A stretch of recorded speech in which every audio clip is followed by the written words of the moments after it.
திருச்சி ஸ்ரீரங்கம் ரங்கநாதர் கோவில் பூலோக வைகுண்டம் என்று அழைக்கப்படுகிறது. 156 ஏக்கர் பரப்பளவில் அமைந்துள்ள இந்த ஆலயம் உலகின் மிகப்பெரிய இயங்கும் இந்து கோயிலாகும். இதன் கட்டடக்கலை மற்றும் வரலாற்றில் பல ஆச்சரியங்களும் ஆன்மீக ரகசியங்களும் அடங்கியுள்ளன. அனந்த சயன நிலை மூலவரான ரங்கநாதர் ஆதிசேஷன் மீது சயனித்தபடி தெற்கு நோக்கி காட்சியளிக்கிறார். பெருமாளின் தலைப்பகுதி மேற்கிலும் திருப்பாதங்கள் கிழக்கிலும் அமைந்துள்ளன.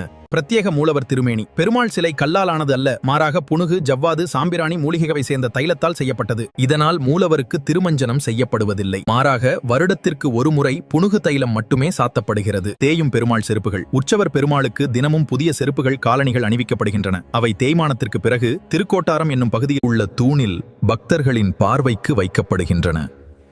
பெருமாள் இரவில் எழுந்து உலா வருவதாக ஐதீகம். 7 பிரகாரங்கள்.